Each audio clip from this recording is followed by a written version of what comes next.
Okay, so hello everybody and welcome to a webinar on the psychosocial hazards of the lived experience peer workforces. We will kick off with acknowledgements.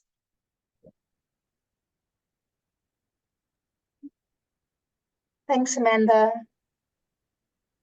The Queensland Lived Experience Workforce Network, QLEWN, and Mental Health Lived Experience PEAK respectfully acknowledge and honour the traditional owners of the lands and waters throughout Queensland in which we live, work and play. We recognise and thank the elders, past, present and emerging, for their wisdom and survivorship. We understand that sovereignty was never ceded.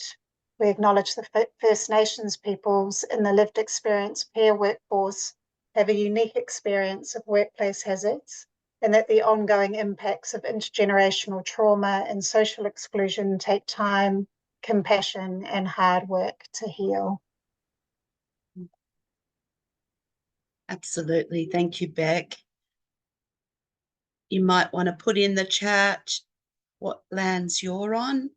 I'm here near Killarney, southwest Queensland, on the land that is traditionally owned by the Gidabal people, and I pay my respects to the elders past and present.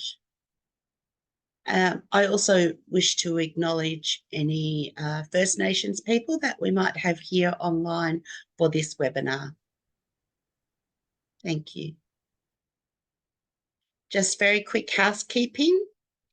This webinar is being recorded. Please keep your microphones on silent. It's your choice if you'd like your camera off or on. And please use the chat to ask questions. But later we will be having a Q&A. And at that time, you can use the chat or you can use the raise hand icon to ask a question. So welcome everybody.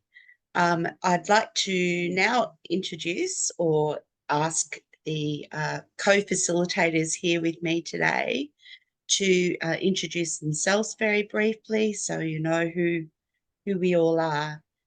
My name is Amanda Haberman, and I have been an independent project lead for this project, and it's been a real honour to work with the team and everybody that's been involved on this project.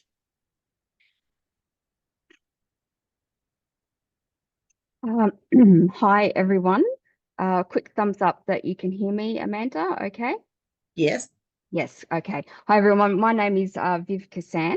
So I am here today as the Vice Chairperson of the Queensland Lived Experience Workforce Network, who we shortened that to QLEWN, so it's a bit more manageable.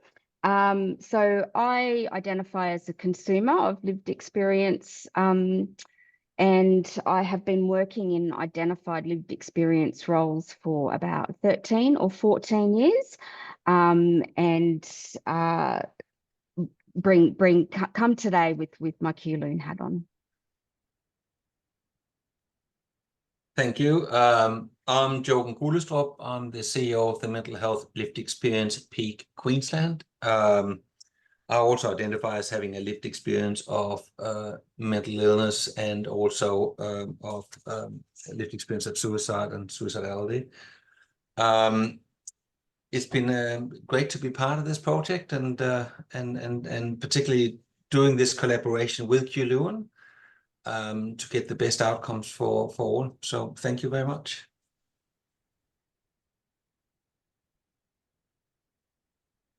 Good afternoon, everyone. I am Beck Bear. I'm the Lived Experience Policy Director for the Mental Health Lived Experience PEAK Queensland. I have been blessed enough to work with Amanda really closely on producing this report, and even more grateful to have had the time with some of the people from the focus groups involved, the project advisory committees, and also leadership from both organisations. So it's really great to be here and feels like a bit of a summit to get to. Thank you.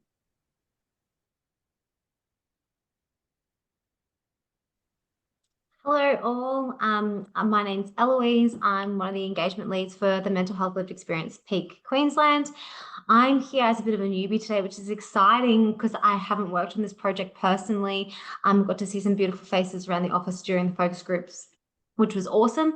But I'm coming here never being in a lived experience specified role up until now. It's my first ever one. So I'm really excited to learn from all of you. For me, I'm going to be the chat moderator. I hate the word moderator, chat person today. So I'll be responding to some of the queries that kind of pop up in the chat and consolidating some of the comments, and also a little bit of a parking lot. So if there are things that come through today that maybe we don't get time for, be the person to kind of pull that stuff together to make sure it comes back to you. Responses, or we can touch base outside of session.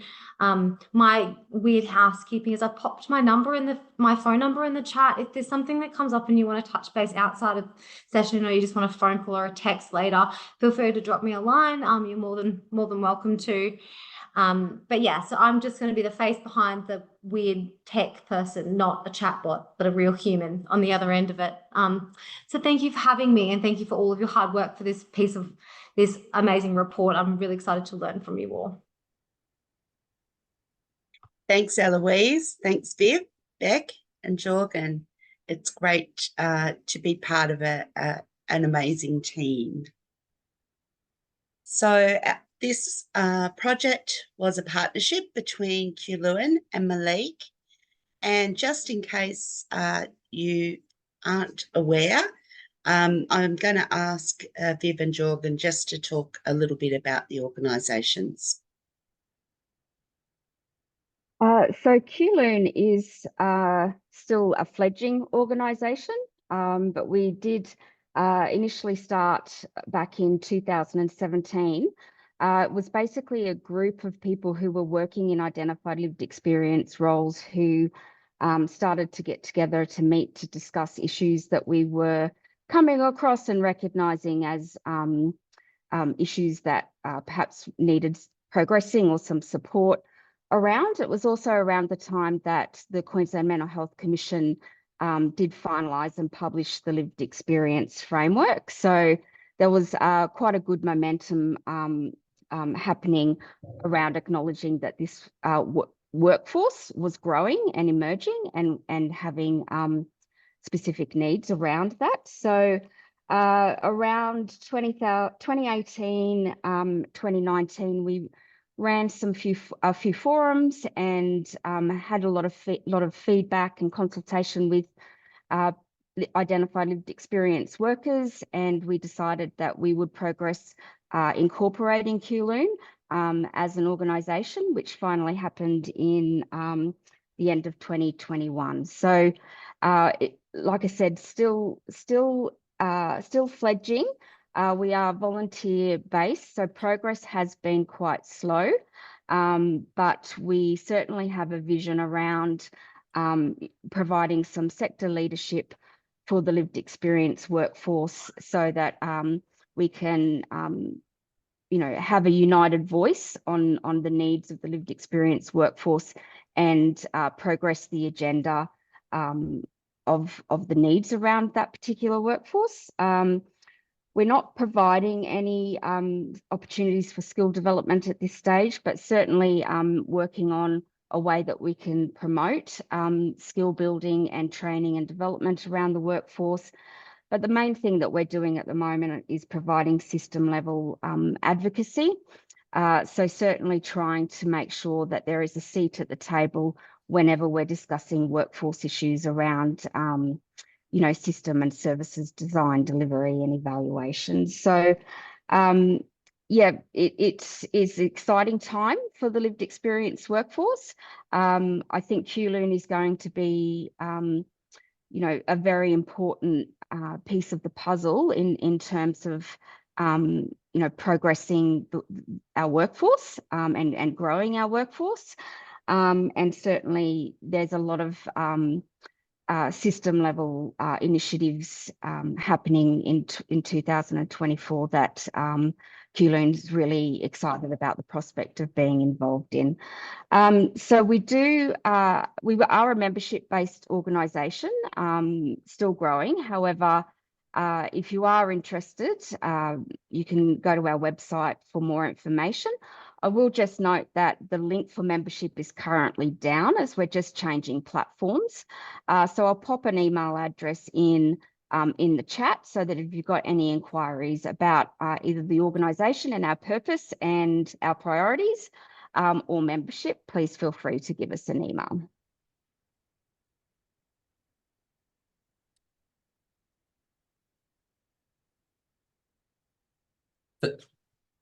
Thank you. I think you need to progress the slide, Amanda.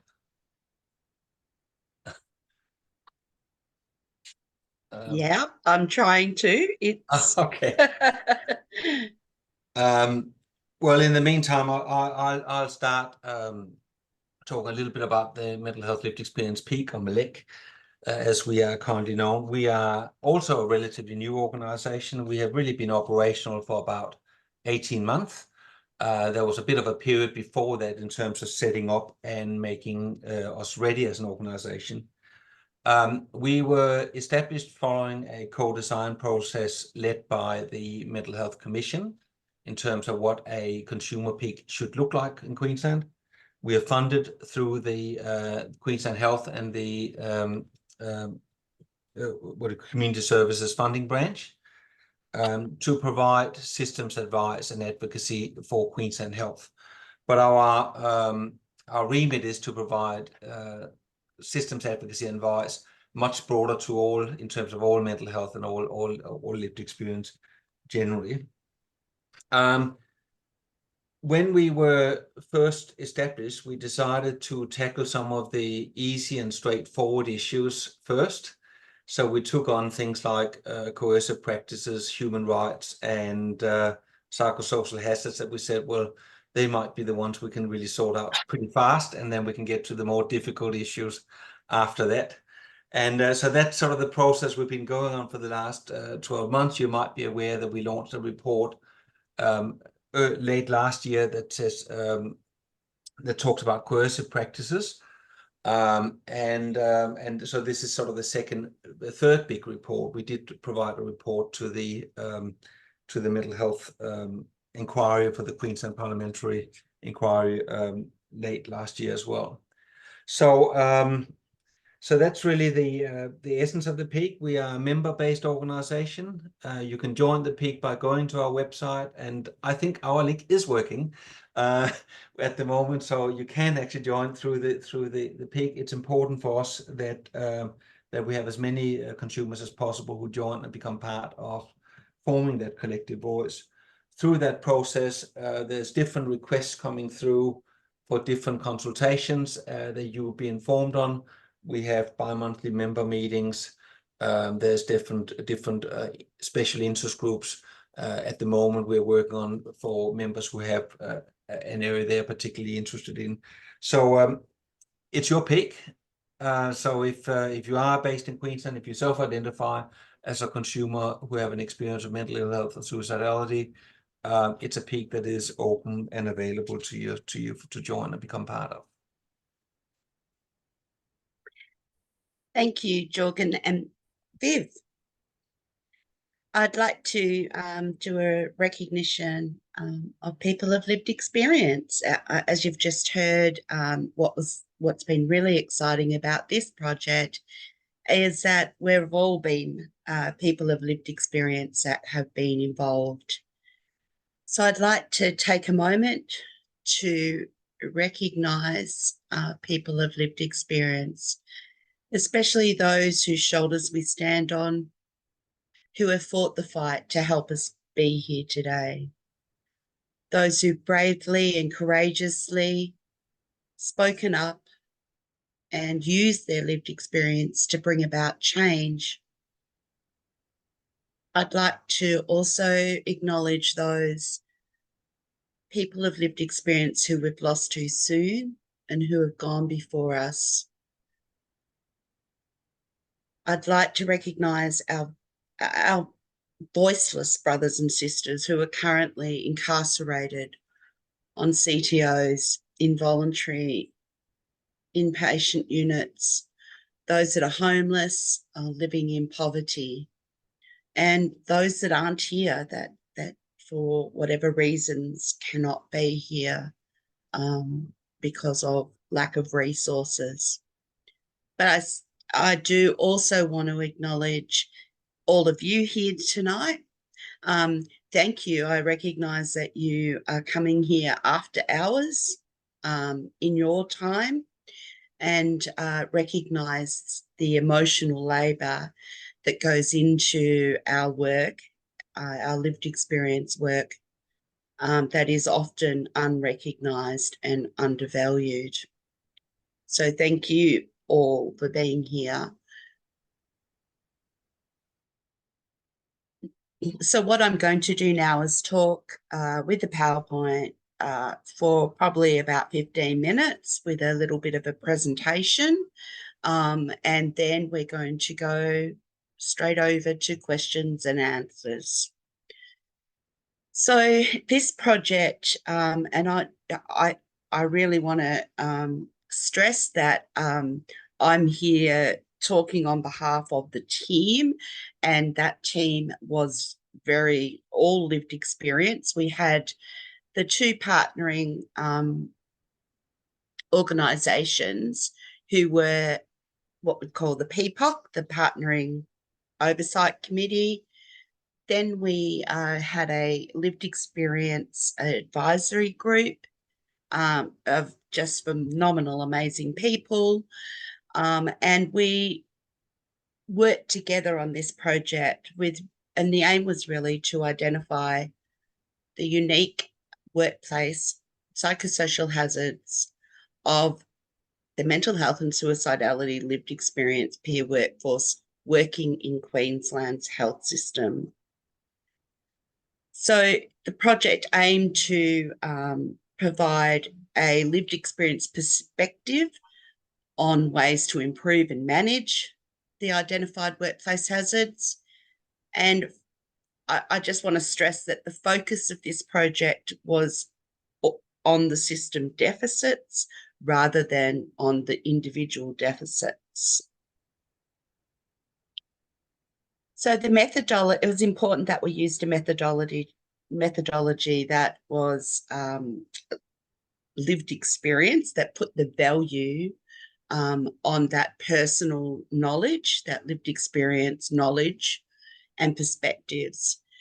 It was also we were also very aware that there's been a lot of harm done to workers, and so it was important that we took a trauma-informed approach and that we used a participatory approach to understanding the diverse perspectives of people with lived experience who are members of the workforce.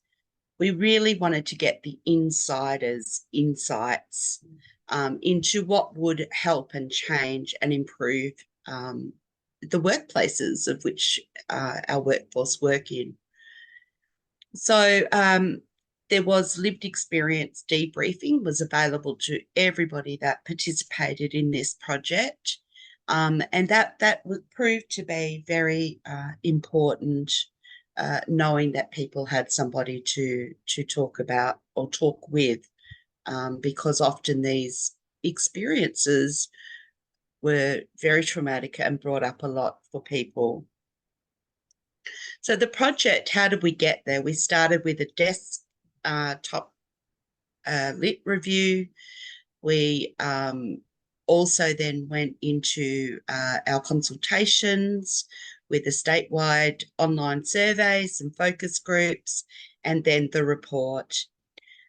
We are currently in the third box there. We're sharing the report with this webinar, and we're putting the report out there very widely, and we've been really encouraged by the interest that this report has raised. And from here, we're going to produce a position paper and advocate for changes and improvement.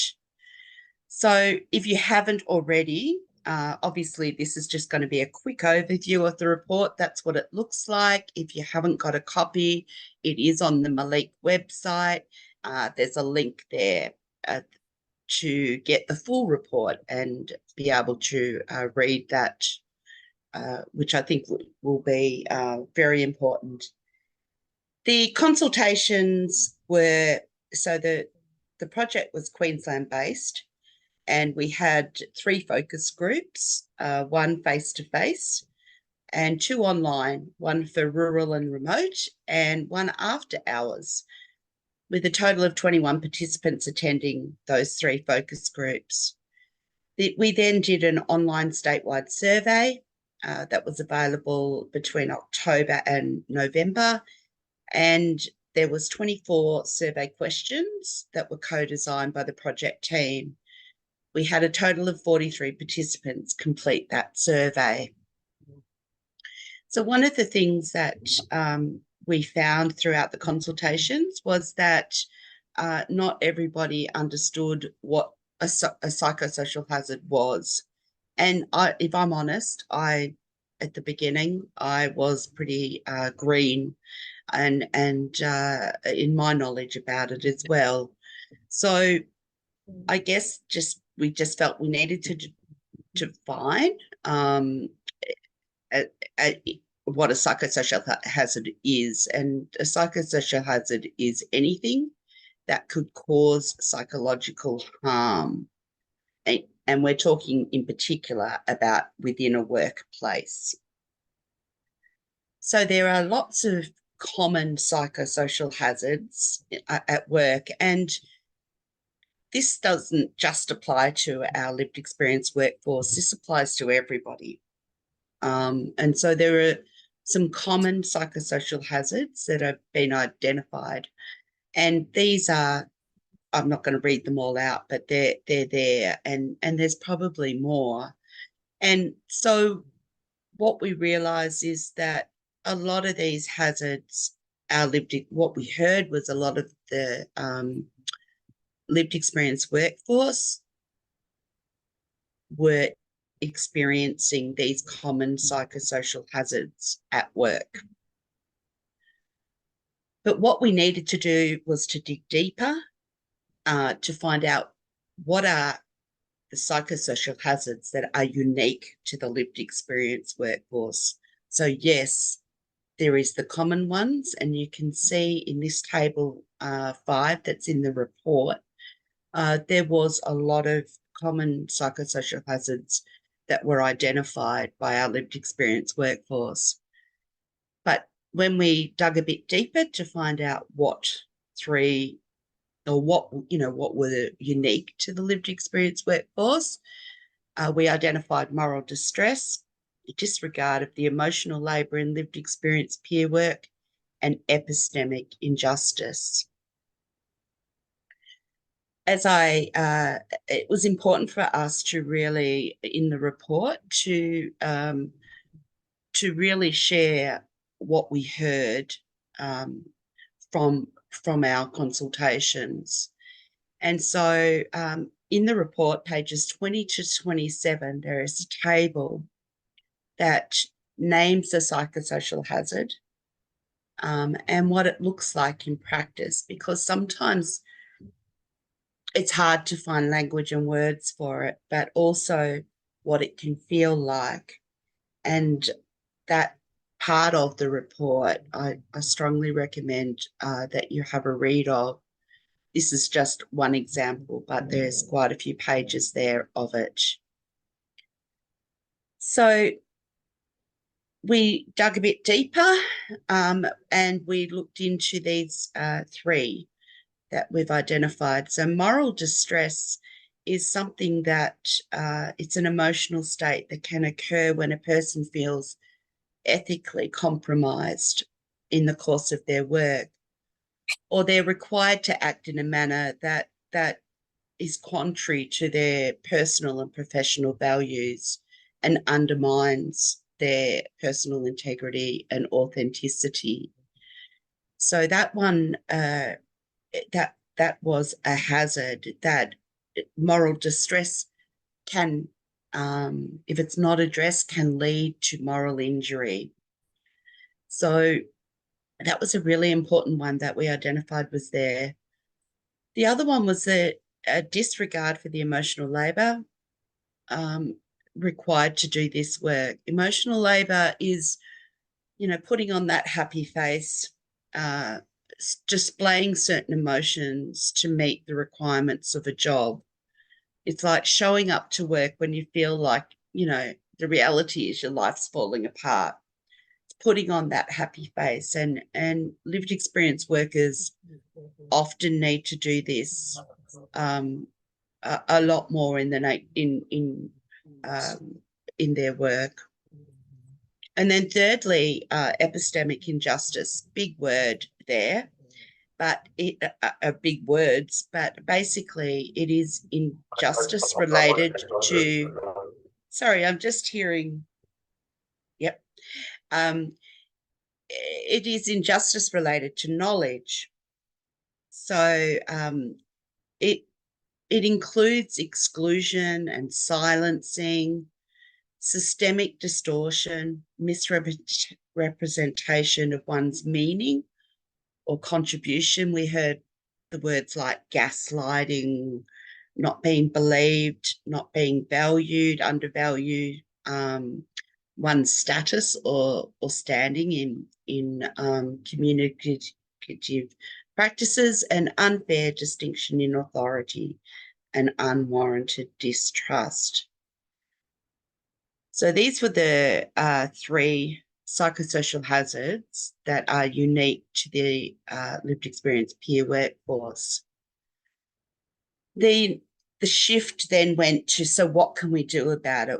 And, we really valued what we heard from the consultations, but we were encouraged to learn that some things were already happening in workplaces. So that was where we started, and we asked the survey participants, in particular, we asked them what was already happening. They said that there was training, there was supervision and debriefing and co-reflection sessions. Some workplaces have very flexible working conditions. Some workers felt very supported and recognised. They talked about culture change campaigns, wellbeing initiatives, frameworks and policies, and even getting support through team meetings. So that was extremely encouraging to hear that things were already happening. But there was also the need to find out more, like what more could be done. So we gathered those responses and we grouped them into 3 top responses. The first one was more lived experience supervision. The second one was consequences for staff who disrespect lived experience peer workers. And the third one was training of other staff about what peer work is and what it is not.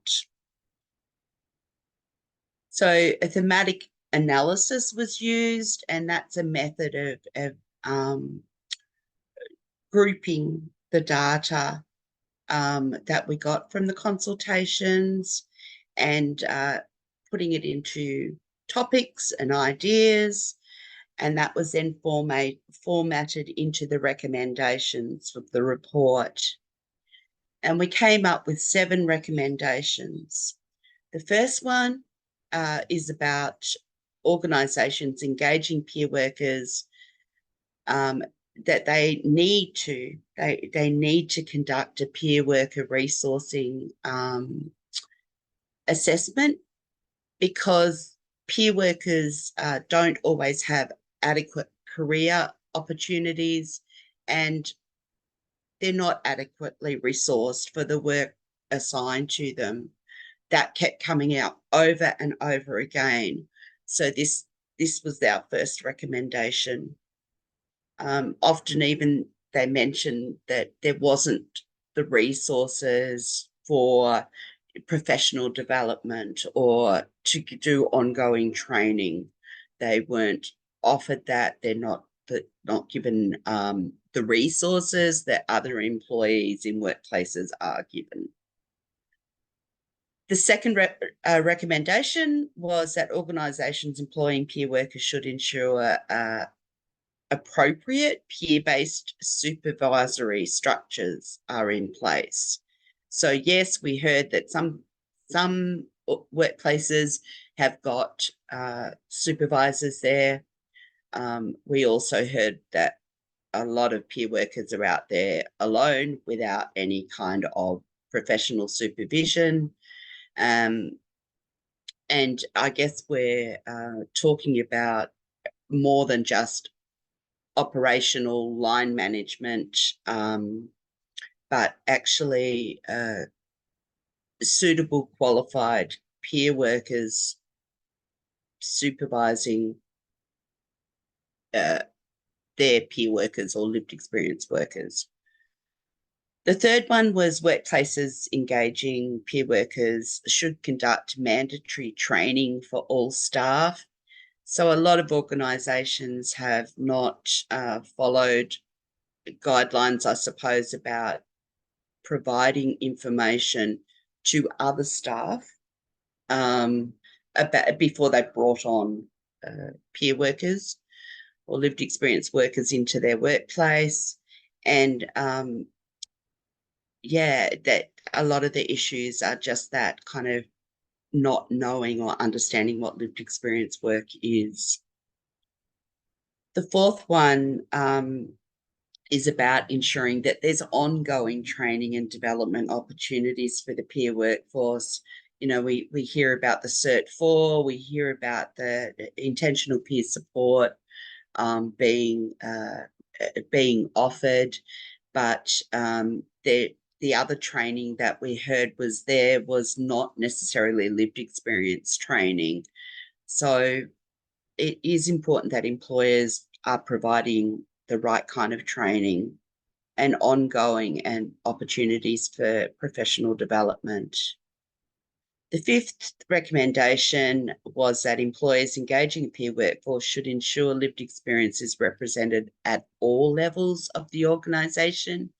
So organisations, we suggest, should do an audit of practices to also ensure gender discrimination in recruitment doesn't exist and systemic bias does not replicate itself.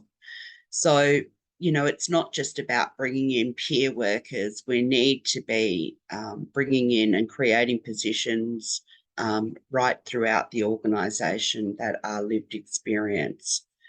Employers also should monitor their workplace culture. We heard a lot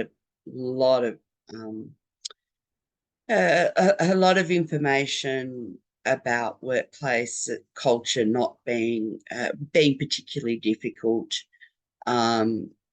especially in interdisciplinary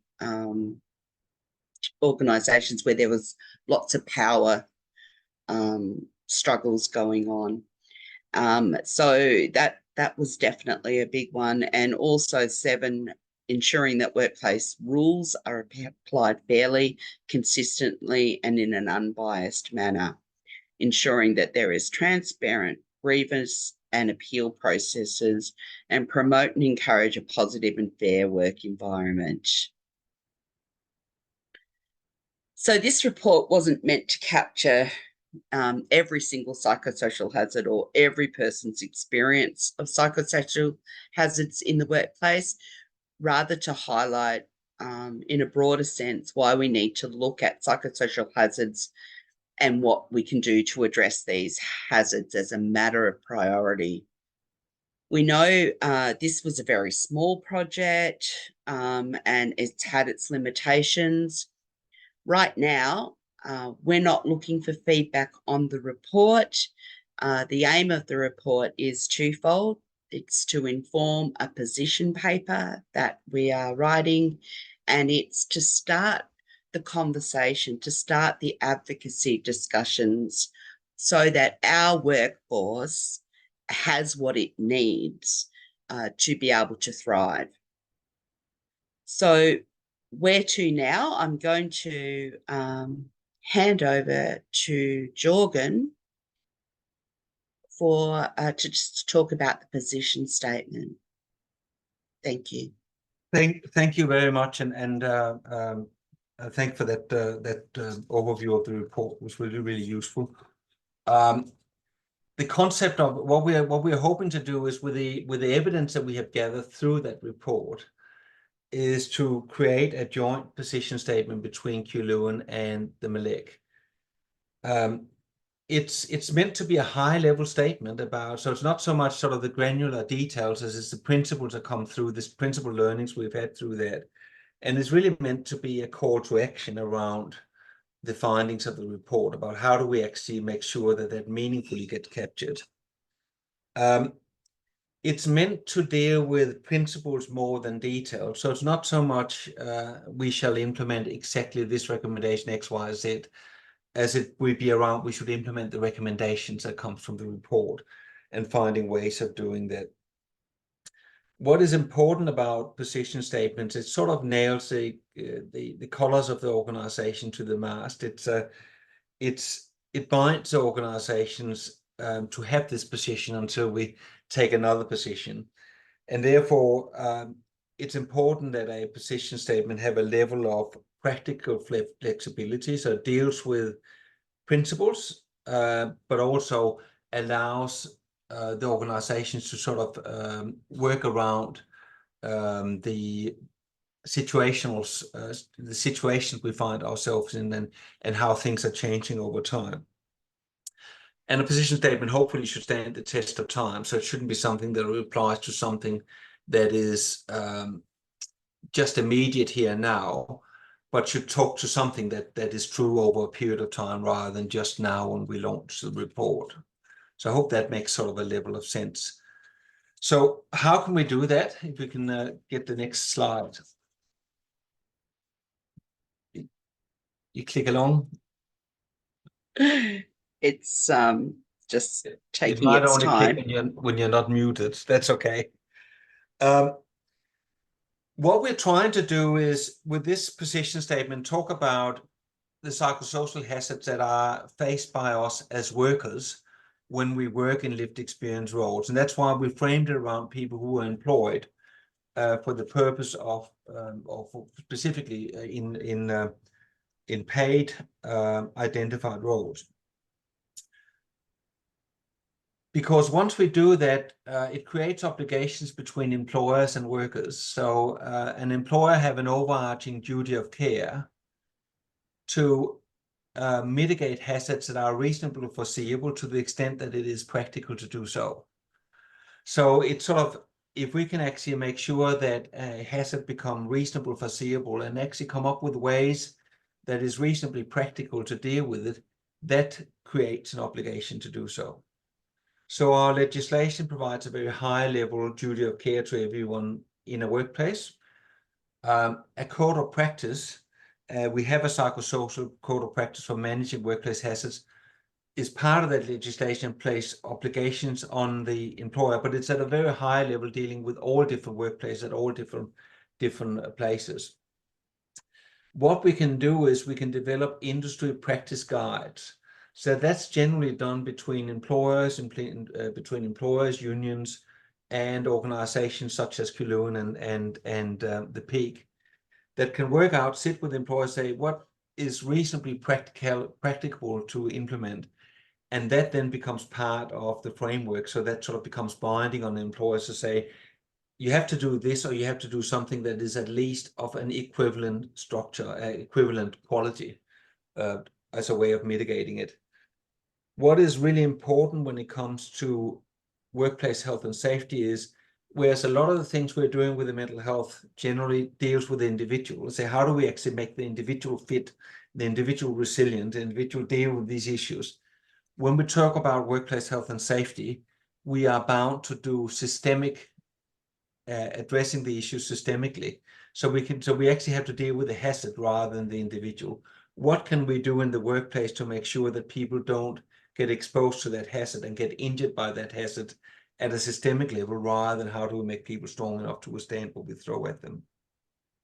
So some of the issues that some of the things we can deal with in a code of practice is like a call for developing an industry practice guide to agree on what is practicable. We can ask for the report to be duly considered when workforce strategies and plans are developed. So both the Queensland Mental Health Commission and Queensland Health are currently developing plans. By feeding this evidence into those processes, that becomes something that at least has to be considered in that process. We can contact the regulator, or call for the regulator to specifically be aware of these issues when they inspect workplaces where peers are employed, to ensure that these issues are addressed in those workplaces.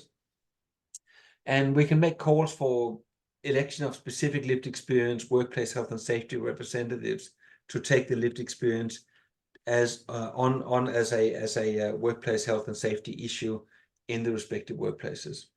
So this is where we are now, is we got the report done.